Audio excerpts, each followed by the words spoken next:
Victoris उसी time launch हुई थी। लॉन्च ये हुई थी मेरे ख्याल से शायद सितंबर के आसपास में, और अक्टूबर में मैंने गाड़ी ले ली थी। ये फर्स्ट लॉट की गाड़ी है जो मैंने ली है। तो भाई ये 200 प्लस चलती अगर पूरे हाईवे पे चला रहे, लेकिन उसमें एक कंडीशन है, गाड़ी की स्पीड 80-90 होनी चाहिए। अगर प्रीवियस मॉडिफिकेशन ऐड कर दूं तब तो भाई 5 लाख से ऊपर ही लग चुके थे। परेशान कर देती थी कभी कभी, तो इसलिए मैंने सोचा मैं गाड़ी के साथ छेड़छाड़ कुछ नहीं करनी थी मेरे को।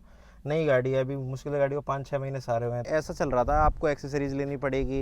आप या तो कलर, मेरे को कलर वाइट चाहिए था, या तो मेरे को दूसरा ऑप्शन ये दे रहे थे ग्रे ले लो सर, ब्लू ले लो। मैं वो कलर चाहिए नहीं था। वाइट के ऊपर ये था, या तो सर आपको एक्सटेंडेड वारंटी ले लो हमसे। So hi guys, what's up, welcome back to a channel. So guys, आज की वीडियो में मिलूंगा मारुति विक्टोरियस के ओनर से कि आपको ये गाड़ी लेनी चाहिए। ओनर ऑलमोस्ट इस गाड़ी को 12,000 किलोमीटर चला चुके हैं। 12,000 किलोमीटर चलाने के बाद इस गाड़ी की एवरेज कितनी आती है, तो मिलते हैं इस कार के ओनर से, जो कि है मयंक भाई। कैसे हो भाई? भाई बहुत बढ़िया, आप सुनाओ कैसे हो? बहुत बढ़िया भाई। भाई यही गाड़ी क्यों ली आपने? भाई ये गाड़ी, ये समझ लो, एक तो नया प्रोडक्ट आया था, मेरे को एक गाड़ी लेनी थी सीएनजी के अंदर। तो भाई सीएनजी के अंदर मेरे को सबसे बेस्ट पॉइंट लगा LXi सीएनजी मॉडल लिया। भाई मैंने सबसे बेस मॉडल लिया है। ये मेरे को ऑन रोड पड़ी है करीबन 13 लाख रुपए की LXi सीएनजी। और सबसे बड़ी बात, इसके अंदर सीएनजी बूट में है, मतलब अंडर बॉडी बूट में, मतलब वो टैंक नहीं है, जो सिलेंडर है वो इसका अंडर बॉडी आता है, इस वजह से। भाई आपका बजट कितना था उस टाइम? भाई बजट का ऐसा कुछ नहीं था, मेरे को लेनी थी 10 लाख के आसपास में। मेरे 10-11 के आसपास में एक सीएनजी गाड़ी चाहिए थी, अपना नॉर्मल रनिंग के लिए, जो लोकल भी चली जाए, थोड़ी बहुत हमारी हाईवे भी चली जाए। इसलिए एक गाड़ी चाहिए थी हमें।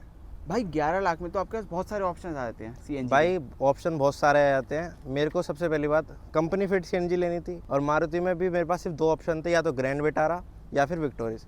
विक्टोरिस उसी टाइम लॉन्च हुई थी। लॉन्च ये हुई थी मेरे ख्याल से शायद सितंबर के आसपास में, और अक्टूबर में मैंने गाड़ी ले ली थी। ये फर्स्ट लॉट की गाड़ी है जो मैंने ली है। ग्रैंड विटारा को आए हुए ऑलरेडी 3 साल हो गए थे, इसलिए मेरा उस पर जाने का मन नहीं करा। और दूसरी बात ये भी थी, वो इससे थोड़ी हायर साइड पे जा रही थी, क्योंकि उसका जो सीएनजी है वो बेस मॉडल में नहीं आता, वो उससे ऊपर वाले में आता है, इसलिए। भाई सीएनजी में आपने गाड़ी ली है, तो चलाने में कैसी रहती है? भाई सीएनजी में, भाई ये गाड़ी बिल्कुल लोकल के लिए लिया मैंने। लोकल में कहीं पे भी जाना हो, भाई दिल्ली के अंदर इतना रश वैसे ही रहता है, तो ये उस पर्पज़ के हिसाब से ली गई है। तो सीएनजी में कोई इशू नहीं आता भाई, आराम से एवरेज ये 20 प्लस का देती है लोकल के अंदर भी। फुल टैंक में कितनी चल जाती है? भाई फुल टैंक में उसके ऊपर है आपकी रनिंग के। अगर बिल्कुल सिटी चलाएंगे तो भाई 100 किलोमीटर पे भी ख़त्म हो जाएगी।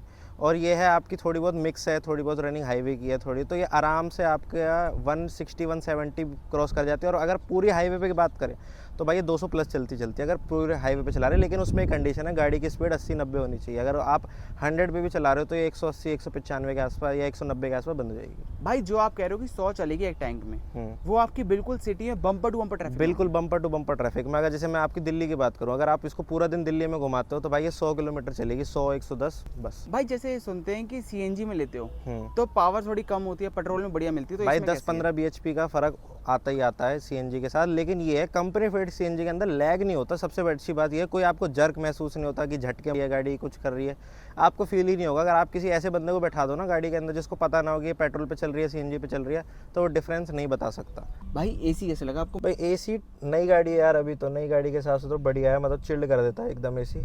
बाकी बात की देखी जाएगी कैसा रहता है। बाकी पहले भी मेरी मारुति की गाड़ियाँ थी। और भाई जब आप इस गाड़ी को चलाते हो तो सिटी में आपकी जैसे रनिंग है, तो बहुत लंबी गाड़ी है ये, तो दिक्कत नहीं होती? भाई छोटी गाड़ी लेने का विचार नहीं था, थोड़ा ऐसा था कि थोड़ी सी मिड साइज एसयूवी जो आजकल चल रहा है, इतनी बड़ी गाड़ी चाहिए थी। छोटी गाड़ी पहले भी थी, तो इसलिए फिर स्विच कर दिया इसके ऊपर ही। बेस मॉडल की तरफ ही क्यों गए आप? भाई बेस मॉडल लेने का एक सबसे बड़ा कारण ये था कि भाई एक तो पहले मेरे को ज़्यादा स्पेंड नहीं करना था। मैं 10 लाख के आसपास गाड़ी देख रहा था, मैं तब भी बजट बढ़ा के 13 लाख पे चला गया, कोई दिक्कत नहीं। लेकिन इसके अंदर भाई बेस मॉडल के हिसाब से बहुत अच्छे फीचर है। जैसे मैं आपको अगर बताऊँ, पुश स्टार्ट इसमें बेस मॉडल से मिलता है, चारों पावर विंडो मिलती है आपको बेस मॉडल से। आप ऑल्सो स्क्रीन मिल जाती है, और साथ में ऑटोमेटिक क्लाइमेट कंट्रोल आता है इसके अंदर। तो मतलब फीचर इसमें थे अच्छे खासे, तो इसलिए मैंने फिर बेस मॉडल की तरफ जाना समझा कि ये एक वैल्यू फॉर मनी पैकेज मेरे को लगा। और क्लच का ट्रैवल कैसा लगा आपको इस गाड़ी में? भाई परफेक्ट है, गाड़ी के हिसाब से जितना होना चाहिए उतना ही है, ना ज़्यादा है ना कम है। भाई बाहर से देख के तो ये लग ही नहीं रही कि बेस मॉडल है। भाई मैं आपको बताता हूँ, मैंने गाड़ी ली थी बिल्कुल स्टॉक। उसके बाद भाई मैंने इसमें 2-4 ही काम कराए हैं, ज़्यादा नहीं कराए। एक तो सबसे पहले इसमें सीट कवर वगैरह डलवा दिए। उसके अलावा भाई इसमें सबसे बढ़िया बात, 17 इंच की आते, बेस में भी 17 इंच की आते, टॉप में भी। तो मैंने as it is top model वाले अलॉय इसके अंदर लगवा दिए, तो बाहर से भी ये कंप्लीट टॉप लग गई। और एक चीज़, इसमें पीछे कनेक्टिंग टेल लाइट नहीं आती है LXi मॉडल में, एक वो लगवाई है। भाई आप मेरे को थोड़ी देर पहले बता रहे थे कि आपने इसमें 22 इंची अलॉय भी लगवाए थे। हाँ भाई, मैंने इसमें एक बार 20 भी लगाए थे, एक बार इसमें 22 भी लगाए थे, लेकिन 22 के अंदर भाई ये अड़ रही थी। पहले मैंने इस पर थोड़ा सोचा कि शौक के लिए गाड़ी को रखता, तो फिर मैंने इसमें से हटा के इसको स्टॉक कर दिया, ये फैमिली यूज़ में यूज़ होती है। इसमें आपने 22 इंची लगवाए थे, हाँ 22 इंच लगाए थे भाई। मोटा मोटा 5 इंची अपलिफ्ट कर दिए थे। बिल्कुल भाई। तो उसमें क्या क्या दिक्कत आई? भाई चलाने में तो इतना इशू नहीं था, लेकिन जब गाड़ी काटते थे तो अंदर फेंडर लाइन नहीं मरती थी, और जो अंदर एक पत्ती थी वो कटवानी पड़ती, ज़्यादा ही मतलब परेशान कर देती थी कभी कभी। तो इसलिए मैंने सोचा मैं गाड़ी के साथ छेड़छाड़ कुछ नहीं करनी थी मेरे को। नई गाड़ी है, अभी मुश्किल से गाड़ी को 5-6 महीने सारे हुए हैं, तो इसलिए मैंने सोचा वो हटा देता हूँ। मैंने उसके लिए एक दूसरी गाड़ी ले ली। भाई आपने इस गाड़ी को 12,000 किलोमीटर चलाया है, तो आपको मारुति की आफ्टर सेल सर्विस कैसी लगी? भाई आफ्टर सेल सर्विस भाई बहुत अच्छी है मारुति की। मैं आपको बताता हूँ, मेरे पे मारुति 2015 से है। हमारे घर में एक मारुति की गाड़ी रहती रहती है। 2015 में हम पे शिफ्ट थी, वो मैंने पूरी 2025 तक चलाई है। वो 1 लाख प्लस चला रखी थी हमने, तो मारुति में इशू आता नहीं है। और ये हमने गाड़ी ली भी इसलिए हमारी थोड़ी लोकल रनिंग के हिसाब से। अब आप खुद ही देख लो कि हमने अभी 6 महीने गाड़ी को हैं और 6 महीने के अंदर ये 12,000 चल चुकी है।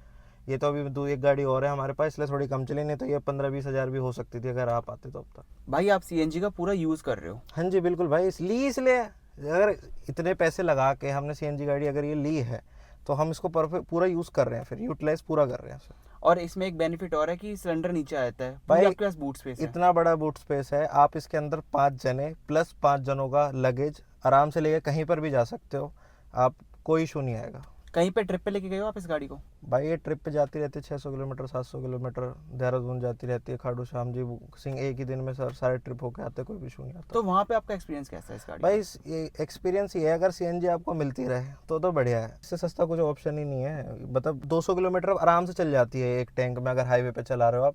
कई बार तो मतलब मेरे फादर चलाते तो उन्होंने 230 तक भी चला रखी है एक टैंक में, सिंगल टैंक में? सिंगल टैंक में।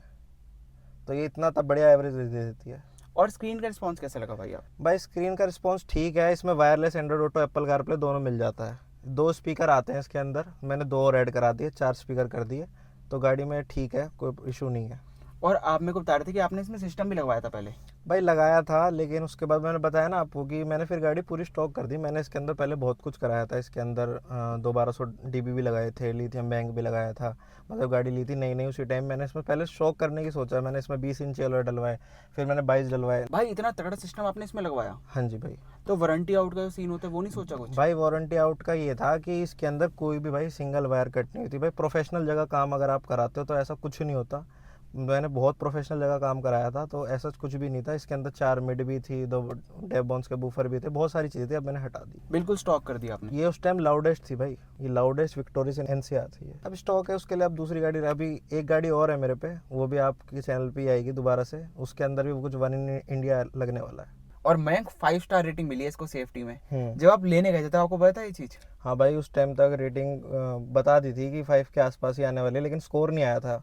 लेकिन उसके बाद जब स्कोर आया तो बहुत अच्छा लगा कि भाई 5 स्टार रेटेड गाड़ी में चल रहे हैं हम। भाई इंटीरियर इसका डुअल टोन आता ही था, यहाँ डैशबोर्ड वाइट आता था, बाकी मैंने करवा दिया, यहाँ लेदर रैप करा दिया, स्टीयरिंग करा दिया, सीट कवर डलवा दिया, बस उसके बाद कोई दिक्कत ही नहीं है। इंटीरियर में गाड़ी में ऐसे कोई कमी लगती नहीं है। 2-4 चीज़ें मैं बता देता हूँ जो मैंने कराई है।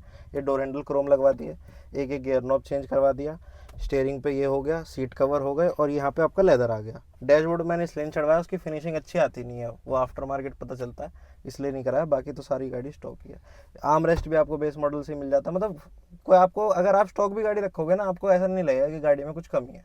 भाई कितने पैसे आज तक आप इस पर लगा चुके हो? भाई इसका कोई आइडिया नहीं है। मैं इतने पैसे इस पे लगा के फिर मतलब बहुत चीज़ों में लगाए फिर हटाए, लगाए फिर हटाए, तो कोई आइडिया ऐसे कुछ आइडिया? भाई फिर भी अगर प्रीवियस मॉडिफिकेशन ऐड कर दूं तब तो भाई 5 लाख से ऊपर ही लग चुके थे। 5 लाख से ऊपर? हाँ जी भाई इतने में तो ऊपर वाले वेरिएंट्स मिल जाते।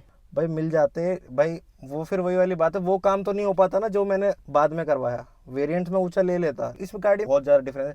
सीएनजी लेनी थी, VXI सीएनजी में कुछ फर्क नहीं है, सिर्फ पीछे कनेक्टिंग टेल लाइट आ जाती है और यहाँ पे आपको क्रूज आ जाता है। इसमें फिर ZXI सीएनजी आती है। पहले ये था कि ये गाड़ी लेनी है, उसके बाद वो तो मेरा भाई गाड़ी आई, फिर मैंने ये करा, ये मतलब वो एक्सपेरिमेंट चलते रहे कि ये लगाओ वो लगाओ, वो ऐसे ऐसे करके पहुंच गया भाई बजट। नहीं तो इतना बजट मेरे को पहुंचाना नहीं था इस गाड़ी पे। 12,000 किलोमीटर चलाने के बाद इसकी सर्विस कॉस्ट क्या आ रही है? भाई सर्विस कॉस्ट जो इसकी अभी लास्ट 10,000 रुपये हुई थी, वो मात्र 4,000 रुपये। 4,000 भी पूरे नहीं थे भाई, 3,800 या 900 कुछ इस टाइप के थे, क्योंकि उसमें लेबर फ्री थी। अब जो इसकी नेक्स्ट होएगी थी, मतलब 3 सर्विस की जो फ्री आती हैं वो तीनों हो चुकी हैं। पहले 1000 पे, फिर 5000 पे, फिर 10,000 पे, अब जो होएगी वो 20,000 पे। उस पर देखते हैं कि क्या हमारा कॉस्ट आएगी। और वेटिंग पीरियड कितना मिला आपको? भाई उस टाइम तो मैंने लॉन्च होते ही ले ली थी, तो मतलब ये था उस टाइम ऐसा चल रहा था, आपको एक्सेसरीज लेनी पड़ेगी। आप या तो कलर, मेरे को कलर वाइट चाहिए था, या तो मेरे को दूसरा ऑप्शन ये दे रहे थे ग्रे ले लो सर, ब्लू ले लो। मैं वो कलर चाहिए नहीं था। वाइट के ऊपर ये था, या तो सर आपको एक्सटेंडेड वारंटी ले लो हमसे, एक्सेसरीज इतने की ले लो हमसे, तो हम आपको गाड़ी जल्दी दे देंगे, नहीं तो अभी सर वेटिंग में। तो उस टाइम मेरे को 2 महीने के आसपास कह रहे थे, 1 महीना 2 महीना ऐसे कह रहे थे। साहब बोल रहे मेरी गाड़ी में 3 जगह बुक थी, जहाँ मेरे को सबसे पहले मिल रही थी। मतलब मेरे को ये गाड़ी मिली है 26 अक्टूबर को, तो आप देख लो कि मतलब सितंबर में आई थी, 26 अक्टूबर को मैंने ले ली थी। एक तो सबसे पहले भाई कनेक्टिंग टेल लाइट लगवाई है, उसके बाद में भाई ऊपर ये रूफ रेल लगी है, इस साइड में भाई आपके डोर वाइजर लगे हैं, साइड क्लाइडिंग लगी है, इसके चारों भाई डोर हैंडल भाई पेंट करवाए हैं, ये आते हैं मैट ब्लैक में। उसके बाद भाई 17 इंच के अलॉय व्हील लगवाए हैं।